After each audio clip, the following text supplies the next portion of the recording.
Take a moment and ask yourself, why are you watching this video before you actually start watching the video.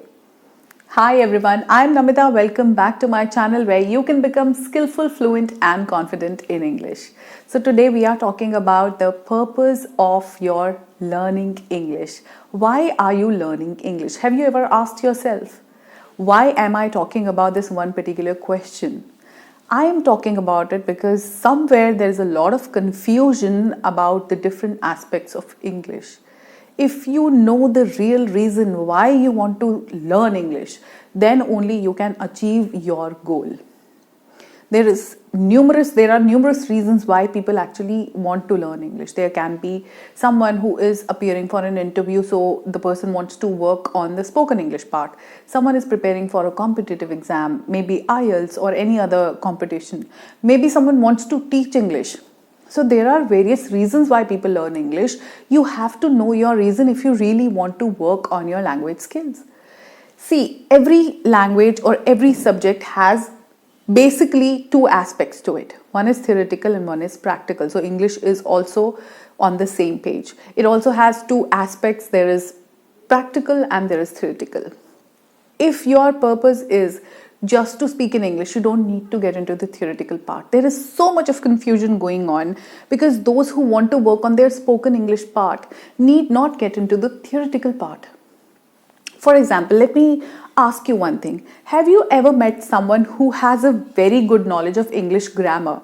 The person can teach you tenses, everything in detail. They will tell you very nicely. They have a very good command over the whole grammar. They will tell you about the details, all the parts of speech, everything. They know it all. But they teach you in Hindi. And if you ask them to speak in English, they cannot speak. But they know everything about English. So for these kind of people, they are very good teachers. They can be very good teachers, but you have to, if your purpose is that you have to appear for an interview, then all these aspects are not for you. Please understand, because I've seen a lot of confusion going on. Many people who have to just work on their language skills get into the whole theoretical part. You don't need to do that. Take my word, you don't need to do that because it is going to create a lot of confusion. I have had so many teachers who could not speak in English, but they had very good knowledge of English. So speaking in English and knowing English grammar are two completely different things. If you will mingle both of them, you are not going to reach where you want to reach.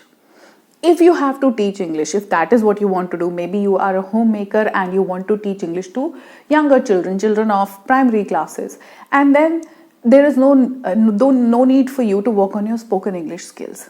But if interview, giving speech or becoming more confident, or you want to just go with the times, because these days, because of globalization, English has gained a lot of importance and we need to have a good spoken English.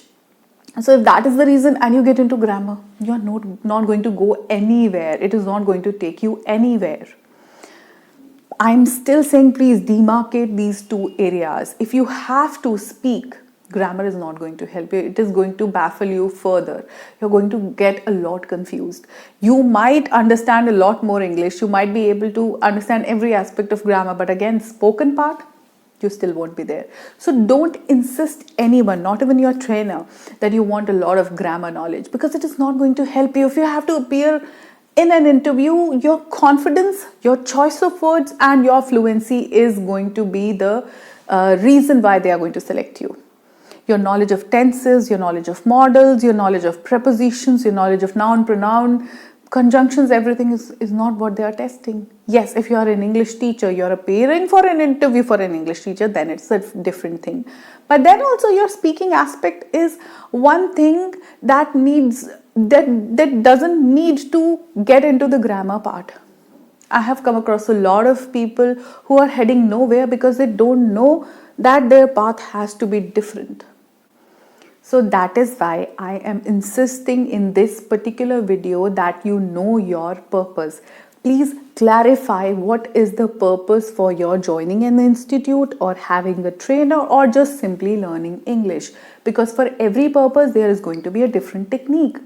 If you try to imply one technique into some other purpose, there is going to be a lot of mess. As I have told you that if you are completely working on your spoken English skills, you want to speak well, and you are learning a lot of English grammar, you are getting into the intricacies of English, you are heading nowhere.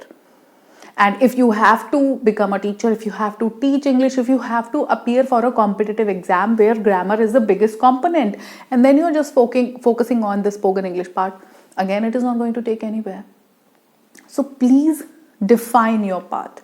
What is the reason? If IELTS is the reason, then your level of English has to be really high. You have to have very good English. You cannot just do with the basic English. So your purpose will define your techniques. Your purpose will define the way you are going to work for your English. Only based on your purpose, we are going to make goals for our learning English. So make sure that you define your purpose first, and then you define the techniques and the ways in which you are going to work for achieving your purpose. I hope I have been able to clear what I wanted to say, that if speaking is your aim, if speaking fluently and confidently is your aim, please don't get into the theoretical part of English. It is a completely different area. You cannot be good at theory and speak well. Comment down and let me know in the comment section below, have you ever met such people who have a very good knowledge of English grammar and English theory part of English, but when it comes to speaking, they might not know it. Meet a lot of corporate people, and especially the call center people. You'll see they have a very good fluency over English, right? They speak very well. But if you ask them even a single thing about grammar or sentence formation or what actually a sentence is, they have no knowledge about it. So how are they being able to speak? It is because these are two completely different aspects you have to understand. These are two completely different areas. Don't mix them together and get confused.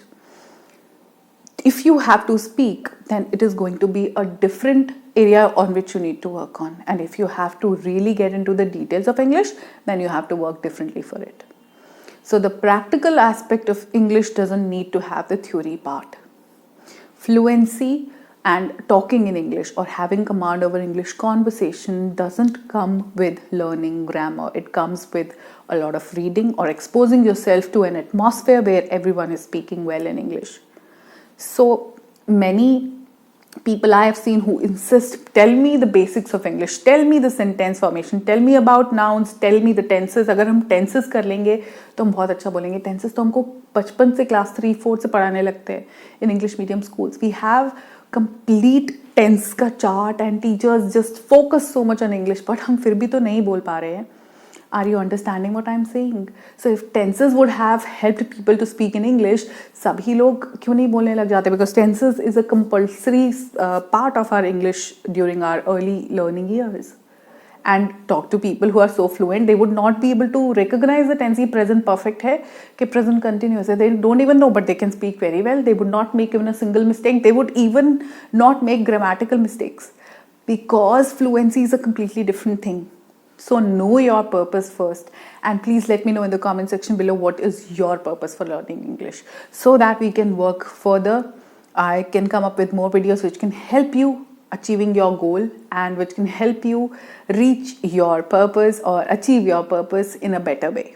This was all about this video. Please don't confuse yourself. Please know your way or your purpose or your reason for learning in English if you really want to have a good command over your English language. That is all for this video. Keep practicing smaller sentences, keep talking to yourself, and keep loving yourself. I am going to see you in my next video. Take care of yourself. Bye-bye.